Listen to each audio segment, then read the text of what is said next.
I mean, it's funny, you know what I'm saying? Ah, Yeah. you know, but I still haven't watched Trailer Park Boys.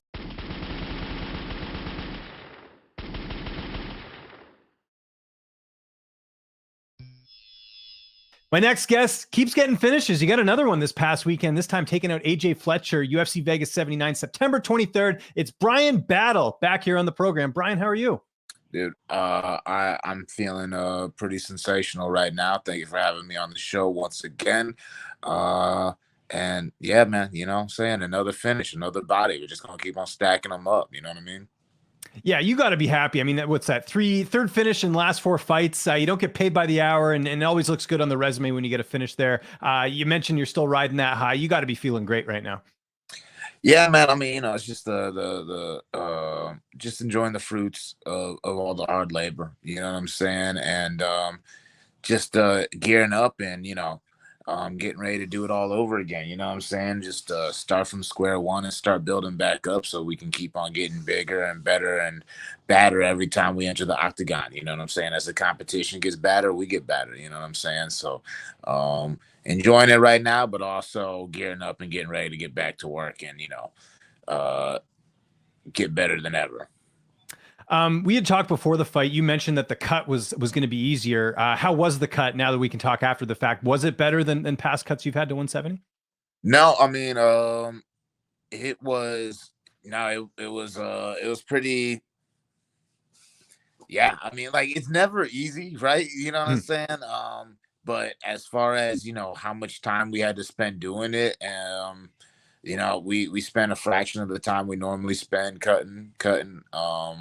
The only thing I would have done differently is start the process a little bit later, because I was actually because like I said, because we spent so much less time, I was actually on weight before I even, you know, tried to go to sleep. But you know what I'm saying? Oh, okay. When you're on weight before you go to sleep, you know what I'm saying? It makes going to sleep pretty rough. So if I would have done anything differently, that would have been the only thing is I probably would have waited until but that's just because normally we do a cut session at night and then do another cut session in the morning. We just didn't need that cut session in the morning. So Right. that's how good the cut went. So no, it was really good. The preparation I had going into it. Shout out my brother Wayne Lair Meals, who does my meal preps. You know what I'm saying? The preparation we had going into it was good. You know what I'm saying? I was bigger and stronger than ever, but I was also in a position to make weight easier than ever. So it was good. Everything Good. was How many sensation. hours of sleep? How many hours of sleep did you get? Because I know when I'm hungry, I can't sleep at all. I gotta eat something. Man, it's not even the hunger. The hunger is there too, but it's really the thirst. You know what I'm saying? Because you just Oh, like thirsty. Right. Because you you can have just water or anything. you Yeah. just thirsty. You know what I'm saying? And then I would fall asleep, and then I would wake up, and my mouth would be super dry. So I'd Like go and sandpaper. Yeah. yeah, I would chew on some ice, spit out the ice, and then go lay back down. And I'd fall asleep for, 40 minutes or so, wake up, my mouth would be dry, go chew on some ice. So I just repeating that process over and over again. And then, yeah, you know what I'm saying? Just kind of like, just tossing and turning in the bed. It was not a fun, it was not a fun evening. Like I was sitting there, I looked like a crackhead, saying waiting for like I was like my feet were shaking before we got on the scale, you know what I'm saying? Because you're on weight. That's the tough Yeah. part. When you're on weight and you're just like now it's just like a timer. You just gotta sit there just like uncomfortable and miserable, just waiting. But no, yeah, I mean, yeah, I mean I really have no complaints because it's like that's better than missing or being stressed out, having to spend even more time cutting. So yeah, no, it was cool. Um, it was a great fight. I know that first round, he was having a bit of success. Like sort of after that first round, how are you feeling after everything? Because it was a pretty competitive fight. um, it was I think it looked more competitive than it was. You know what I'm Mhm. saying? I felt like I was in control the whole time. That elbow shot that was really nice. I just didn't even see that coming. I got a little lapse in and awareness. You know what I'm saying? I just normally someone, when you're in the clinch, their head is like right there with your head. You know what I'm saying? You know, the height difference. His head was down here, and I just didn't process that there was nothing there. You know what I'm saying, to stop me from getting hammered with an elbow. But you know, I mean, for me, he was moving and switching a lot, and I knew he was waiting for me to throw punches so that he could, you know, time me. And you know, if you look back at his previous fights, he's good at, you know, when you're stepping in to land your punch, he's also good at stepping in to land his punch. So it always, he's good at negating the reach advantage a lot of times. And I just, you know, wanted to let him know, you know what I'm saying? It's like, we're not gonna do that today. You know what I'm saying? I'm not gonna help you. If you're gonna get inside, you have to get all the way in. And so, you know, those teeps I was landing, he didn't have a response for. If he was doing something to defend the teeps, then I probably would have like had a different approach in the first round. But because those teeps were landing so easily, and there was like such a lack of consequence, I was just gonna um just really pulverize him with those, and then, you know, pick up the pace in the second round, because I know like what that does to someone's endurance and energy and whatnot. But no, I mean, he was definitely tricky. Like that, and that was another thing too. Is like when he had all the energy, you know, he's bouncing around, he's switching stances. You know what I'm saying? He's jumping in and out, and I was just like, I didn't want to get caught out of position in the first round. But you know, going into the second round, even I had a sense of urgency from getting dropped in the first, but my plan was to pick up the pace in the second round, anyways. You know what I'm saying? I kind of had all my reads taken care of. You know, I knew he couldn't take me down. That was something big too in the first round, as I didn't want to get taken down. But after feeling his shot, I felt pretty confident that I'd be able to defend. So, yeah, no, the plan was to just melt him in the second, anyways, and that's just what happened. You know what I mean? Yeah, you took over. You got the finish. You surprised you didn't get a bonus? I thought that was a pretty bonus-worthy finish. Dude, I mean, um, I thought it was bonus worthy, you know what I'm saying? But I understand. You know, I mean, going back and watching the Rodriguez Watterson fight, like that was a brutal fight. So I understand why she got the bonus. And then, you know, Jordan, you know, he got his Yeah, he submission did. Yeah, fight. He got his faster than mine. So, you know, whatever. But I thought, I had the super vice grip. I had the super rear naked choke. So I thought that would have got it done. You know, it looked cool because my tattoo arm, my dragon arm, was the one wrapped around his neck. But that's right. Yeah. Well, good. Is blonde battle a thing? You know, we heard of blonde Brunson. Is blonde battle a thing, do you think? I mean, yeah, man. You know what I'm saying? I got to get it. It's getting a little out of control right now. So I actually need to get a little trim, and, you know, maybe we'll hold off on the diet for a little bit. But yeah, man, you know, I think, you know, it's fun. You know, when you got a streak, you got to have something. You know what I'm saying? I used to grow my hair out, so I think, you know, we'll keep it blonde until I lose my next fight. So maybe I'll be blonde until I retire. You know what I'm saying? We'll see. There we go. Yeah, you're gonna have a lot of hair dye there. How was how was it? How was it after the fight? Did you get a chance to celebrate? What did you get up to? No, it was cool after the fight. I had a lot of people come out, even though it's like impossible to get into the Apex. I had a lot of people come out, and they were just watching the fights at the bar. And you know, we just my wife came out, and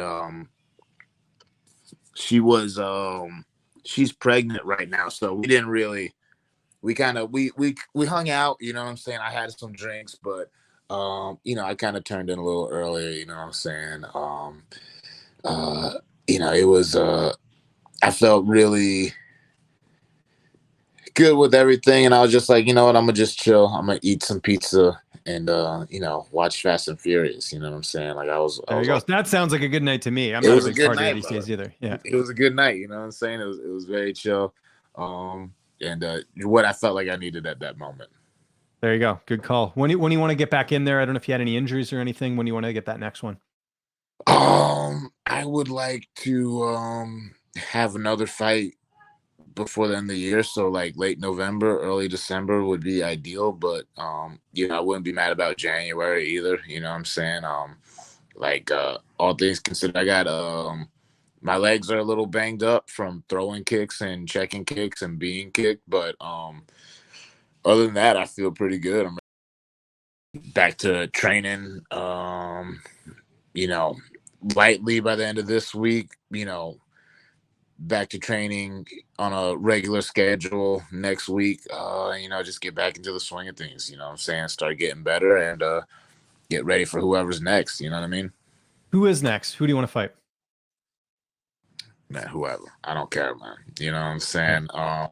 Right now, like I said, I mean, calling people out, it doesn't work. You know what I'm saying?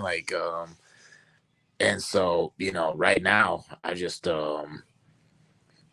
I just I'm gonna just focus on improving myself and then just stacking bodies. You know what I'm saying?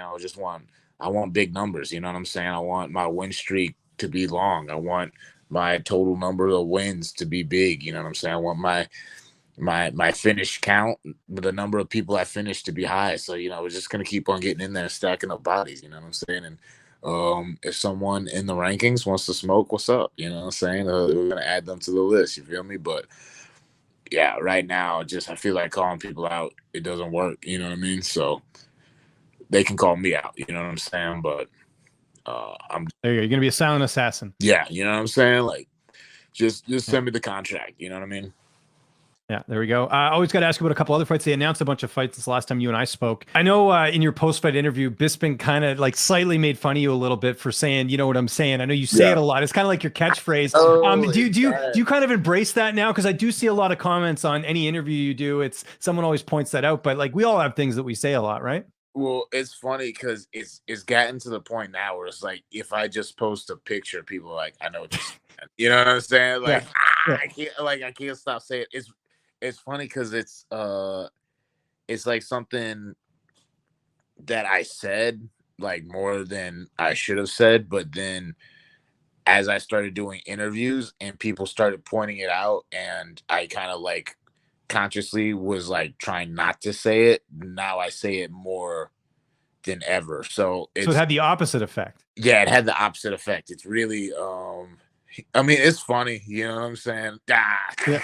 you know, but no, it's I mean, and I still haven't watched Trailer Park Boys. Like apparently I gotta watch Trailer Park I Boys was to actually going to hear ask about you that. I this. didn't even know you knew about that show because I live in Canada. It's a huge show because it was filmed here, right? Well, I mean, I've known about it forever. I just never Do you know the got character though? Like, do you know the whole thing?